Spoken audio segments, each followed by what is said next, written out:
Godzilla's 12-Step Program. Joe R. Landsdale. 1. Honest work. Godzilla, on his way to work at the foundry, sees a large building that seems to be mostly made of shiny copper and dark reflecting solar glass. He sees his image in the glass and thinks of the old days, wonders what it would be like to stomp in the building, to blow flames at it, kiss the windows black with his burning breath, and dance rapturously in the smoking debris. One day at a time, he tells himself, one day at a time. Godzilla makes himself look at the building hard. He passes it by. He goes to the foundry. He puts on his hard hat. He blows his fiery breath into the great vat full of used car parts, turns the car parts to molten metal. The metal runs through pipes and into new molds for new car parts, doors, roofs, etc. Godzilla feels some of the tension drain out. 2. Recreation. After work, Godzilla stays away from downtown. He feels tense. To stop blowing flames after work is difficult. He goes over to the Big Monster Recreation Center. Gorgo is there, drunk from oily seawater, as usual. Gorgo talks about the old days. She's like that. Always the old days. They go out back and use their breath on the debris that is deposited there daily for the center's use. Kong is out back, drunk as a monkey. He's playing with Barbie dolls. He does that all the time. Finally, he puts the Barbies away in his coat pocket, takes hold of his walker, and wobbles past Godzilla and Gorgo. Gorgo says, since the fall, he ain't been worth shit. And what's with him and little plastic broads anyway? Don't he know there's real women in the world? Godzilla thinks Gorgo looks at Kong's departing walker-supported ass a little too wistfully. He's sure he sees wetness in Gorgo's eyes. Godzilla blows some scrap to cinders for recreation, but it doesn't do much for him. He's been blowing fire all day long and has, at best, merely taken the edge off his compulsions. Isn't even as satisfying as the foundry. He goes home. 3. Sex and destruction. That night there's a monster movie on television. The usual one. Big beasts wreaking havoc on city after city, crushing pedestrians underfoot. Godzilla examines the bottom of his right foot, looks at the scar there from stomping cars flat. He remembers how it was to have people squished between his toes. Thinks about all of that and changes the channel. He watches 20 minutes of Mr. Ed, turns off the TV, masturbates to the image of burning cities and squashing flesh. Later, deep into the night, he awakens in cold sweat. He goes to the bathroom and quickly carves crude human figures from bars of soap. He mashes the soap between his toes, closes his eyes and imagines, tries to remember. 4. Beach trip in the Big Turtle. Saturday, Godzilla goes to the beach. A drunk monster that looks like a big turtle flies by and bumps Godzilla. The turtle calls Godzilla a name, looking for a fight. Godzilla remembers the turtle is called Gamera. Gamera is always trouble. No one liked Gamera. The turtle was a real asshole. Godzilla grits his teeth and holds back the flames. He turns his back and walks along the beach. He mutters a secret mantra given him by a sponsor. The giant turtle follows after, calling him names. Godzilla packs up his beach stuff and goes home. At his back he hears the turtle, still cussing, still pushing. It's all he can do to not respond to the big dumb bastard. All he can do. He knows the turtle will be in the news tomorrow. He will have destroyed something, or will have destroyed himself. Godzilla thinks perhaps he should try and talk to the turtle, get him on the 12-step program. That's what you're supposed to do. Help others. Maybe the turtle could find some peace. But then again, you can only help those who help themselves. Godzilla realizes he cannot save all the monsters of the world. They have to make these decisions for themselves. But he makes a mental note to go armed with leaflets about the 12-step program from now on. Later he calls into his sponsor. Tells him he's had a bad day. He wants to burn buildings and fight the big turtle. Reptilicus tells him it's okay. He's had days like that. We'll have days like that once again. Once a monster, always a monster. But a recovering monster is where it's at. Take it one day at a time. It's the only way to be happy in the world. You can't burn and kill and chew up humans and their creations without paying the price of guilt and multiple artillery wounds. Godzilla thanks Reptilicus and hangs up. He feels better for a while. Deep down he wonders just how much guilt he really harbors. He thinks maybe it's the artillery and the rocket-firing jets he really hates, not the guilt. 5. Off the wagon. It happens suddenly. He falls off the wagon. Coming back from work, he sees a small doghouse with a sleeping dog sticking halfway out of a doorway. There's no one around. The dog looks old. It's on a chain. Probably miserable anyway. The water dish is empty. The dog is living a worthless life. Chained, bored, no water. Godzilla leaps and comes down on the doghouse and squashes dog in all directions. He burns what's left of the doghouse with a blast of his breath. He leaps and spins on tiptoe through the wreckage. Black cinders and crooked dogs slip through his toes, remind him of the old days. He gets away fast. No one has seen him. He feels giddy. He can hardly walk, he's so intoxicated. He calls Reptilicus, gets his answering machine. I'm not in right now. I'm out doing good. Please leave a message and I'll get right back to you. Machine beeps. Godzilla says, help. 6. His sponsor. The doghouse rolls around in his head all the next day. While at work, he thinks of the dog and the way it burned. He thinks of the little house and the way it crumbled. He thinks of the dance he did in the ruins. The day drags on forever. He thinks maybe when work is through, he might find another doghouse, another dog. On the way home, he keeps an eye peeled. No doghouses or dogs are seen. When he gets home, his answering machine light is blinking. It's a message from Reptilicus. Reptilicus' voice says, call me. Godzilla does.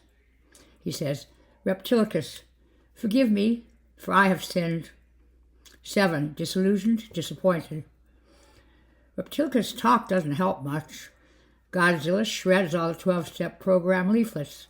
He wipes his butt on a couple and throws them out the window.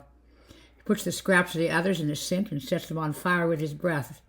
He burns a coffee table and a chair. When he's through, he feels bad for it. He knows the landlady will expect him to replace them. He turns on the radio and lies on the bed listening to an oldie station. After a while, he falls asleep to Martha and the Vandellas singing Heat Wave. 8. Unemployed. Godzilla dreams. In it, God comes to him, all scaly and blowing fire. He tells Godzilla he's ashamed of him. He says he should do better. Godzilla awakes, covered in sweat. No one is in the room. Godzilla feels guilty. Has faint memories of waking up and going out to destroy part of the city. He really tied one on, but he can't remember everything he did. Maybe he'll read about it in the papers.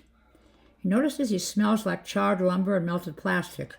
There's gushy stuff between his toes. Something tells him it isn't soap. He wants to kill himself. He goes to look for his gun, but he's too drunk to find it. He passes out on the floor. He dreams of the devil this time. He looks just like God, except he has one eyebrow that goes over both eyes. The devil said he's come for Godzilla. Godzilla moans and fights. He dreams he gets up and takes pokes at the devil, blows ineffective fire on him.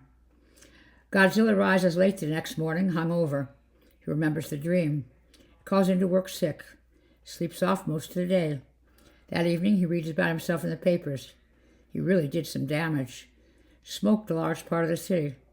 There's a very clear picture of him biting the head off of a woman. He gets a call from the plant manager that night. The manager's seen the paper. He tells Godzilla he's fired. 9. Enticement. Next day, some humans show up. They're wearing black suits and white shirts and polished shoes, and they got badges. They got guns, too. One of them says, "You're a problem. Our government wants to send you back to Japan." "They hate me there," says Godzilla. "I burned Tokyo down." "You haven't done so good here, either. Lucky that was a bad section of town you burned, or we'd be on your ass. As it is, we've got a job proposition for you." "What?" Godzilla asked. "You scratch our back, we'll scratch yours."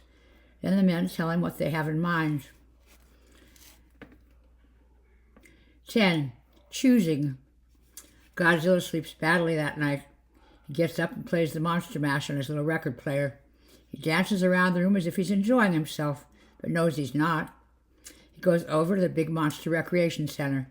He sees Kong there, on a stool, undressing one of his Barbies, fingering the smooth spot between her legs. He sees that Kong has drawn a crack there, like a vagina. It appears to have been drawn with a blue ink pen. He's feathered the central line with ink-drawn pubic hair. Godzilla thinks he should have got someone to do the work for him. Doesn't look all that natural. God, he doesn't want to end up like Kong, completely spaced. And again, maybe if he had some dolls he could melt, maybe they would serve to relax him. No. After the real thing, what was a Barbie? Some kind of form of near-beer. That's what the debris out back was, near-beer.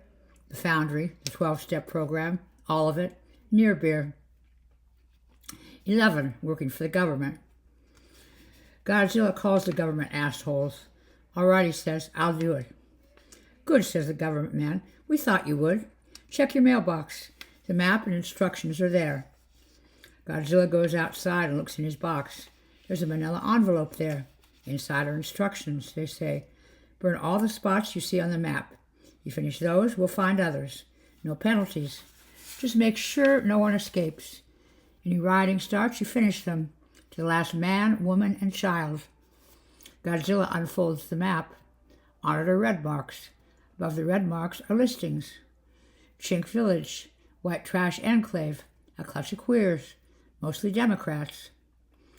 Godzilla thinks about what he can do now, unbidden. He can burn without guilt. He can stomp without guilt. Not only that, they'll send him a check. He's been hired by his adopted country to clean out the bad spots as they see them. 12. The final step. Godzilla stops near the first place on the list. He sees kids playing in the streets, dogs, humans looking up at him, wondering what the hell he's doing here. Godzilla suddenly feels something move inside him. He knows he's being used. He turns around and walks away. He heads toward the government section of town. He starts with the governor's mansion. He goes wild. Artillery is brought out, but it's no use. He's rampaging, like the old days. Reptilicus shows up with a megaphone, tries to talk Godzilla down from the top of the great monument building. Godzilla doesn't listen. He's burning the top of the building off with his breath, moving down, burning some more, moving down, burning some more, all the way to the ground. Kong shows up and cheers him on. Kong drops his walker and crawls along the road on his belly, reaches a building and pulls himself up and starts climbing. Bullets spark all around the big ape. Godzilla watches as Kong reaches the summit of the building, clings by one hand and waves the other, which contains a Barbie doll. Kong puts the Barbie doll between his teeth. He reaches in his coat and brings out a naked Ken doll. Godzilla can see that Kong has made Ken some kind of penis out of silly putty or something. The penis is as big as Ken's leg. Kong is yelling, "Yeah, that's right, I'm AC/DC, you sons of bitches." Jets appear and swoop down on Kong. The big ape catches a load of rocket right in the teeth. Barbie, teeth and brains decorate the graying sky. Kong falls. Gorgo comes out of the crowd and bends over the ape, takes him in his arms and cries. Kong's hand slowly opens, revealing Ken, his penis broken off. The flying turtle shows up and starts trying to steal Godzilla's thunder, but Godzilla isn't having it. He tears the top off the building. The Kong is mounted and beats Gamera with it. Even the cops in the army cheer over this. Godzilla beats and beats the turtle, splattering turtle meat all over the place like an overheated poodle in a microwave. A few quick pedestrians gather up chunks of the turtle meat to take home and cook, because the rumor is it tastes just like chicken.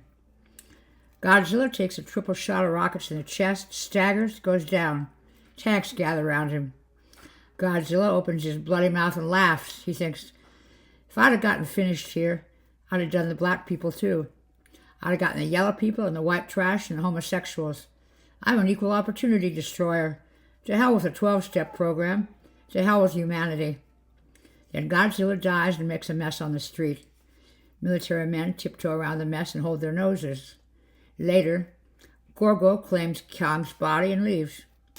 Reptilicus, being interviewed by television reporters, says, Zilla was almost there, man. Almost. If he could have completed the program, he'd have been all right. But the pressures of society were too much for him. Can't blame him for what society made of him. On the way home, Reptilicus thinks about all the excitement. The burning buildings, the gunfire, just like the old days when he and Zilla and Kong and that goonball turtle were young. Reptilicus thinks of Kong's defiance, waving a Ken doll, the Barbie in his teeth. He thinks of Godzilla, laughing as he died. Reptilicus finds a lot of old feelings resurfacing. They're hard to fight. He locates a lonesome spot in a dark house and urinates through an open window, then goes home.